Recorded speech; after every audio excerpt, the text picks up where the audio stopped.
क्या आपको याद है वो आखिरी बार जब आपने खुद से एक वादा किया था, कल सुबह 5 बजे उठना है, महीने के 50,000 कमाने हैं, इस बार जिम जाकर बॉडी बनानी है। जोश आसमान पर था, खून में एड्रेनालिन दौड़ रहा था। ऐसा लग रहा था कि बस इस बार तो दुनिया बदल देंगे। लेकिन फिर क्या हुआ? डे 3, डे 4 और कहानी खत्म। आप वापस उसी सोफे पर है, हाथ में वही रील्स स्क्रॉल करता हुआ फोन है और अंदर एक अजीब सा खालीपन। Part 1, the secret disease. एक कड़वा सच बोलूं, बुरा मत मानना, दुनिया की 95% आबादी एक ऐसी बीमारी से जूझ रही है जिसका कोई डॉक्टर इलाज नहीं कर सकता। इसे कहते हैं एवरेज रह जाने की बीमारी। हम सब शुरुआत बहुत कमाल की करते हैं, लेकिन जब बात रोज वही काम करने की आती है तो हम टूट जाते हैं। हम कंसिस्टेंट क्यों नहीं रह पाते? क्या आपके पास टैलेंट नहीं है? क्या आपके पास रिसोर्सेज नहीं है? नहीं, असली वजह वो नहीं है जो आप सोच रहे हैं। असली वजह छिपी है आपके दिमाग की एक बहुत ही खतरनाक हिस्से में, जिसे साइकोलॉजी में कहते हैं the instant gratification trap. Part 2, the dopamine illusion.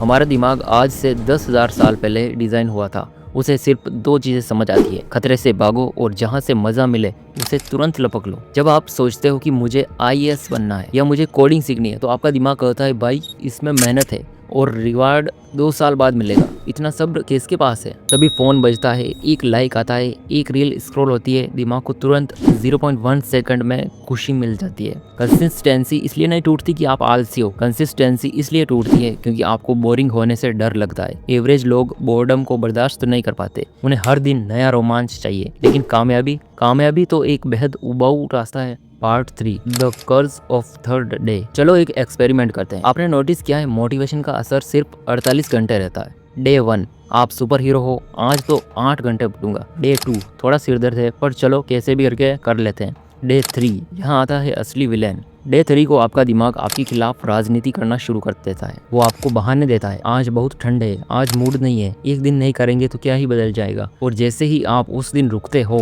आप जीत नहीं रहे होते, आप उस एवरेज भीड़ का हिस्सा बन रहे होते हो जो हर सोमवार को नया स्टार्ट करती है और हर बुधवार को घुटने टेक देती है। The 1% secret. तो फिर वो 1% लोग कैसे रोज उठकर वही काम सालों साल करते रहते हैं? क्या वो सुपर ह्यूमन है? क्या उन्हें दर्द नहीं होता? उन्हें भी दर्द होता है, लेकिन उनके पास एक सुपर पावर है जिसे कहते हैं इमोशनल डिसोसिएशन फ्रॉम फीलिंग्स। सफल लोग इस बात का इंतजार नहीं करते कि कब उनका मूड अच्छा होगा, वो मूड के गुलाम नहीं, अपने मकसद के मालिक होते हैं। जब क्रिस्टियानो रोनाल्डो रात के 3 बजे ट्रेनिंग कर रहे होते हैं तो वो अपने दिमाग से यह नहीं पूछते कि आज मेरा मन है या नहीं। उनका दिमाग जानता है मन हो या ना हो, यह काम तो होना ही है। Part 5, the action plan. अगर आप इस वीडियो को देख रहे हो तो मैं आपको यहाँ सिर्फ ज्ञान देकर छोड़ने नहीं आया हूँ। अगर सच में उस एवरेज लाइफस्टाइल को लात मारनी है तो आज से ये 3 नियम अपनी जिंदगी में बांध लो। रूल नंबर 1, गोल को भूलो, सिस्टम बनाओ। जब आप सोचते हो कि 10 किलो वजन कम करना है तो आप डर जाते हो। लक्ष्य को भूल जाओ, बस ये तय करो कि रोज सुबह 15 मिनट जूते पहनकर बाहर निकलना है, बात खत्म। रिजल्ट पर नहीं, प्रोसेस पर फोकस करो। Rule number 2, the 2 minute rule. जब भी किसी काम को करने का मन करे, खुद से झूठ बोलो। कहो मैं सिर्फ 2 मिनट के लिए किताब खोलूंगा या 2 मिनट के लिए कोडिंग स्क्रीन देखूंगा। जब आप शुरू कर देते हो तो आपका फ्रिक्शन खत्म हो जाता है। रूल नंबर 3, अपनी पहचान बदलो। यह मत कहो